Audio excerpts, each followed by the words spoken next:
안녕하세요, 친구. 기본 모델 2012년까지 은 이전 모델에 친숙한 2.7L TDV6으로 구동되어 190마력을 개발했습니다. 동시에 2.7V6를 기반으로 개발된 3L 터보 디젤도 제공되었습니다. 가장 중요한 차이점 중 하나는 두 개의 병렬 터보차저가 있다는 것입니다. 첫 번째 큰 것은 저속에서 더 자주 사용됩니다. 두 번째로 작은 것은 더 많은 전력이 필요할 때 고속에서 활성화됩니다. 불행히도 새로운 터보 디젤은 더 젊은 2.7의 주요 문제인 라이너를 돌리고 크랭크 샤프트를 파괴하는 문제를 채택했습니다. 문제는 일반적으로 150에서 25만 킬로미터 거리에서 발생합니다. 또 다른 일반적인 문제는 누출되는 전면 크랭크 샤프트 오일실입니다. 오일실과 함께 오일 펌프도 교체해야 합니다. 펌프 하우징의 결함으로 인해 누출이 발생했습니다. 그 후 펌프가 현대화되었습니다. 3L 디젤 엔진에는 일반적인 오일 계량봉이 없습니다. 레벨은 전자적으로 모니터링됩니다. 추운 날씨에는 실패할 수도 있습니다. 이 경우 온보드 컴퓨터 화면에 오일 수준 부족에 대한 메시지가 나타납니다. 몇 분 동안 작동하고 엔진을 예열한 후 책임은 본인 부담, 센서가 감지되고 경고가 사라집니다. 앞전 인젝터를 적용한 3세대 커먼레일 분사 시스템은 특별한 문제를 일으키지 않는다.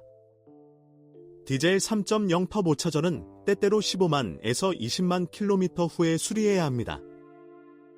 규정에 따르면 본체를 분리한 상태에서 교체를 하게 되는데 많은 기계공들이 분리하지 않고 이 작업을 수행하고 있다. 플라스틱 흡기 매니폴드가 곧 터질 수 있습니다. 두 디젤 V6 모두 권장 교체 간격이 10만에서 12만 킬로미터인 타이밍 벨트 드라이브를 갖추고 있습니다. 타이밍 벨트 외에도 엔진 후면에 위치한 분사 펌프 구동 벨트도 업데이트해야 합니다. 다행히 본체를 뜯어내지 않고도 교체가 가능합니다. 2015년까지 디스커버리 4의 상위 버전에는 375마력을 발휘하는 가솔린 5리터 V8이 장착되었습니다. 그런 다음 기계식 과급기 3.0SCV6가 장착된 3리터 가솔린 V6로 교체되었습니다. 기계식 압축기가 장착된 5리터 엔진을 기반으로 제작되었습니다. 5리터 자연 흡기 엔진의 첫 번째 오작동은 50에서 10만 킬로미터 거리에서 발생했습니다. 펌프가 누출되었거나 라디에이터 냉각 팬의 점성 커플링에 소음이 발생했습니다. 그리고 10만에서 15만 킬로미터 후에는 텐셔너 고장이나 체인 늘어남으로 인해 타이밍 체인이 떨릴 수 있습니다. 3리터 슈퍼차즈는 널리 보급될 시간이 없었습니다. 역학에 따르면 약점은 수명이 짧은 타이밍 체인 드라이브입니다. 또한 냉각 시스템에 플라스틱 티가 누출될 수 있습니다. 2010년까지 2.7 디젤 기본 S 버전에는 6단 수동 변속기가 장착됐다. 2010년에는 모든 공식 버전 2 자동으로 전환되었습니다. 2012년까지 디젤 엔진에는 6단 자동 변속기 ZF6 SP28, 이후 8단 ZF8 B70이 조합됐다. 가솔린 5리터 V8은 ZF6 EP28과 결합됐고 이를 대체한 3.0SCV6는 ZF8 EP70과 결합됐다. 클래식 기어 셀렉터 대신 8밴드 자동 변속기가 장착된 자동차는 제규어처럼 패널에서 나오는 회전식 컨트롤을 받았습니다. P, R, N, D, S 모드는 원형 와셔로 활성화되며 수동 기어 선택 모드는 스티어링 칼럼 스위치를 사용하여 구현됩니다. 6단 자동은 일반적으로 큰 수리 없이도 20만에서 30만 킬로미터를 쉽게 주행합니다. 토크 컨버터를 먼저 수리해야 할 수도 있습니다. ZF8단 자동 변속기는 내구성을 더욱 강화했다. 때때로 퍽이 움직이지 않았습니다. 모듈 수리가 필요했습니다. 트랜지스터 재납됨. 최후의 수단으로 모듈을 교체해야 했습니다. 두 자동 변속기 모두 정기적인 오일 교환이 필요합니다. 네 번째 디스코에서는 터레인 리스폰스, 터레인 리스판스, 전자사륜 구동 시스템이 약간 최적화되었습니다. 특히 모래 주행 모드가 조정되었습니다. 코팅 유형에 따라 시스템 자체가 서스펜션 높이를 조정하고 차동 장치를 잠그며 가스 페달의 감도를 변경합니다.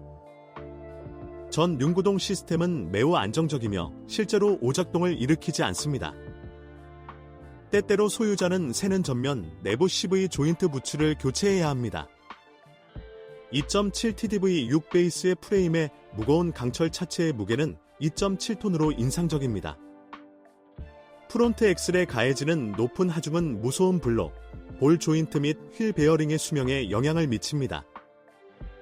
전면 무음 블록이 50에서 10만 킬로미터 조금 넘게 지속되면 후면 무음 블록은 100에서 15만 킬로미터 이상 지속됩니다.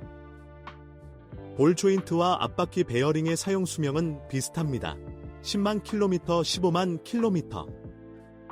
후면 베어링은 일반적으로 최소 150에서 20만 킬로미터 지속됩니다. 에어 서스펜션을 사용하면 지상고를 130에서 225mm 범위 내에서 변경할 수 있습니다. 배선, 밸브 블럭, 압축기 등을 주기적으로 수리하고 높이 센서를 교체하고 때로는 에어 실린더를 교체의 편의를 위한 비용을 지불해야 합니다. 전면 공기 스프링은 150에서 20만 킬로미터 후에 누출될 수 있는 반면 후면 공기 스프링은 거의 영원합니다. 전자식 주차 브레이크 제어 레버는 센터 콘솔 기어 셀렉터 왼쪽에 있습니다.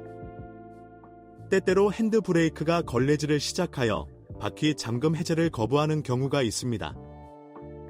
스티어링 렉은 150에서 25만 킬로미터 후에 수리, 노크, 누출가 필요할 수 있습니다. 이때 스티어링 카단의 가로대도 마모될 수 있습니다.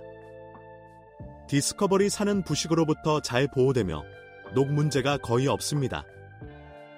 하지만 옵션 런닝보드의 프레임은 7에서 10년이 지나면 썩습니다. 불행하게도 후미등은 야간 도둑의 먹이가 되는 경우가 많습니다. 도어 잠금 장치는 6에서 9년 사용 후 고장이 나기 시작합니다. 그러면 상단 트렁크 리드의 잠금 장치도 눌려질 수 있습니다. 이유는 트렁크 버튼의 고장일 수도 있습니다. 주차 센서의 오작동은 배선 불량으로 인해 발생하는 경우가 많습니다. 마지막으로 가장 부적절한 순간에 걸릴 수 있는 스페어 휠 윈치의 잘못된 설계에 주목해야 합니다. 다른 모델의 오작동을 알고 계시다면 꼭 적어주세요.